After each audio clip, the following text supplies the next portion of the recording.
I got to stay focused on the areas where I'm doing some good. Right. The cybersecurity part is part of that because this is the new war. And did you start to learn that? Where did that interest come from? Where did that realization that cybersecurity is going to be such a big thing? Was there a lot of like attacks on security at Craigslist? Like, did that happen? Well, there was always something, but we had a good team for that. Right. But did you have to have that? Like, what would say if someone was attacking Craigslist? This is what I'm asking. What would they be trying to get? Well, they would be trying to disrupt service. Okay. They would try to steal proprietary information, which did happen. What does proprietary information mean? I'm sorry, Craig. Proprietary information at any company is like secret information, like payroll, client list. We didn't have much of that because we were a simple classified site. Mm-hmm. But people thought that we had some quote unquote secret sauce. Yeah, some big fancy stuff. And the irony is that was never the case. And yet people try to do things. There were some problems with leakages of that information. But the problem that I'm not concerned with that at Craigslist now. I'm concerned, I've been reading about this for decades. Mm-hmm. And now I see that an adversary would do something like, they would try to, a form of warfare would be to try to jam or hack a drone. Right. If they turn your drone against you, you're going to have a bad day. If it's an autonomous drone, one that's figuring out where the enemy is for itself, if they could subvert it, they would turn our autonomous drone back against us. That would make for someone's bad day. Yeah, imagine if we sent out a drone and it's supposed to get information, send it to artillery unit or a missile that's supposed to fire automatically from the information from that drone, and they're able to hack it. You could literally, our army could themselves. Wow. There's a lot of mundane things like our hot water heaters at home are, becoming internet connected. So sometimes they could diagnose it remotely. Boilers like that in factories. There are painting robots. And those things, if hacked, they could start running them at high. An oven could be just told to run at high until it burns, causes a fire. And if there's a few fires like that, your first responders can deal. But if there's 1,000, you have a problem. Yeah, if somebody hacks your ovens, you don't even think about that. Somebody hacks your ovens, next thing you know, there's 1,100 fires in an area. Now, the deal is that there's room for optimism, for help, because there are already people who are really good at dealing with this. Mm-hmm. What I'm doing is gathering them together, funding them so that they could work together, starting to work with local governments everywhere through the country, starting to come up with, let's say, some best practices because we have some breathing space, we think. Got it. And the idea is that, water supplies, power supplies, they also go down because of natural disasters. They need to be resilient. They need to be where you knock them down, they can come back up in a small amount of time. Well, it's even funny, like even with drones, like when I was a kid, you had to do a little bit of peep and Tomming, right? If you wanted to look into somebody's window, you had to go over there. Now, I don't know anything about that. Yeah, I'm not saying you do. Yeah. And and I'm not saying I do, you know what I'm saying? But I do, but I do, I know. But yeah, somebody here does, and it's me. Well, but what I'm saying is this, now as a kid, you can use a drone. And that's the laziest thing. You had to go risk getting beat up by a woman's husband to look in their window, even if they were just cooking or whatever, right? I'm not getting lewd with it. I'm just saying, but now you can just get a drone and go do it. It's like, just breaks my heart, some of that kind of stuff. In Manhattan, apparently that's illegal. And right now I wonder, I like my tech toys. Yeah. I would get a drone and I would be bored with it after a few minutes. Yeah. My neighbor kids would enjoy it because they would learn how to use it really well. And their parents have vetoed the idea for the reason you mentioned. I'm sure. I didn't even think about that. Yeah, because I'm still just squinting real hard and hoping I'm seeing something.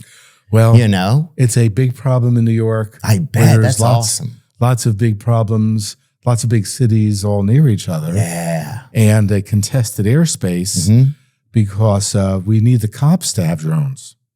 You know, it's just getting crazy. You know, yeah, you don't think about all of those things. You don't think about all the ways that we could be hacked and the immediate effects of it, you know? Yeah. So we need to protect ourselves in all sorts of ways.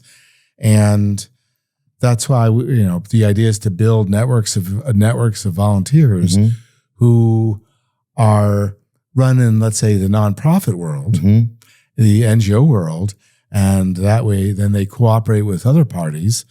But we do have to, it's like World War II. We looked out for each other. Everyone tried to play their part. And the looking out for each other in that positive way isn't bad. Yeah.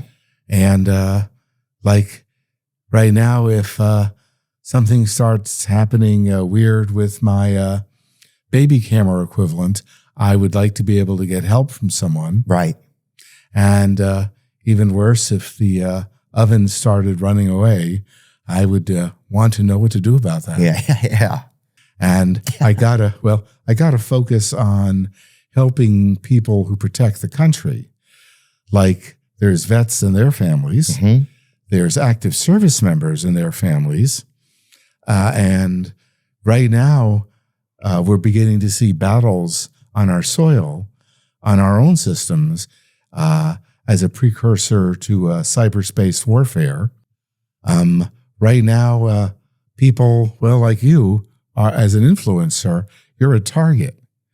We get stopped for things and we have to take certain things down, things that we think are just fair speech. We have to put it all through a filter, Well, I'm more worried about our foreign adversaries, and I'm most worried about our foreign adversaries starting to compromise our utilities, water, power, and even our cars, because that's a thing that's happening in the here and now. Really? You could do a search online for something called Volt Typhoon. How do you spell it? Volt, like electrical volt. Volt. Typhoon, like a big storm. And the FBI have been warning everyone that right now, What is a Volt Typhoon? A cybersecurity expert explains that Chinese hackers targeting U.S. critical infrastructure. What is this? Can you tell me a little bit about it? Do you mind, Craig? Right now, what they're doing is they're infiltrating home systems to be used to attack other systems. What's worse is they're attacking the programmable controllers, which control the flow of water into our taps. They're controlling the flow of electricity into our homes. Wow. And a lot of those systems for much of the country are not protected. The deal is that most of the country, there are rural water systems, rural electrical systems. They don't have the resources to protect them. So a Chinese hacker, a Chinese military hacker, could get in there and sway our elections and stuff. We'll sway our waterways. Sway if we have access to water. Well, what they can do is turn off the water supply, and so if, let's suppose you wanted to invade a small island country, which was our ally, and if the other country, our adversary, wanted to discourage us from fighting on behalf of our ally, they could just start shutting off water and power, and if they did that where you're living, that would kind of ruin your day. Yeah. And for that matter, they could compromise cars, which are internet devices. Oh, that's true, especially as cars become more electric. Yeah. And more like digital, really. Yes. They could shut off your car, stall it out in the middle of rush hour traffic. If they did that in a city like New York, if they could just do 100 cars, that snarls traffic indefinitely. Wow. Yeah, you do that and then they shut the power down and now things are getting really weird. Yeah. And all they would have to do is show they could do it. And that's where the military is headed these days. It is not replacing shooting wars. Yeah. But it's more powerful. Like in World War II, the war came to our shores a little bit. In whatever's happening next, it's going to be a much bigger thing. I'm planning to issue a national call to action wherein we tell everyone that we need to protect our homes. Utility companies need to protect themselves. We're trying to build the networks of networks where everyone can protect each other. I'm not the guy to really be Paul Revere. Right.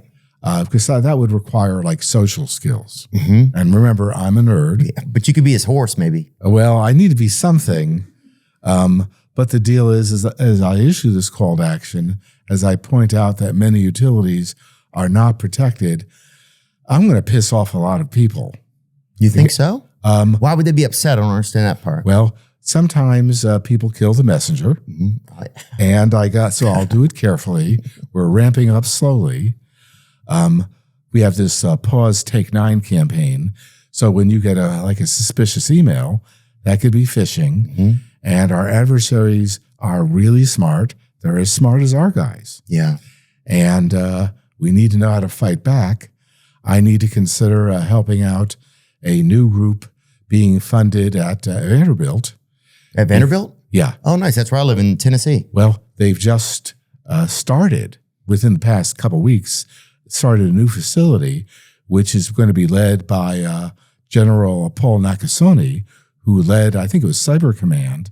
And they have this philosophy of defense forward, where they're not waiting for the adversary to come and get us. We're taking more active measures.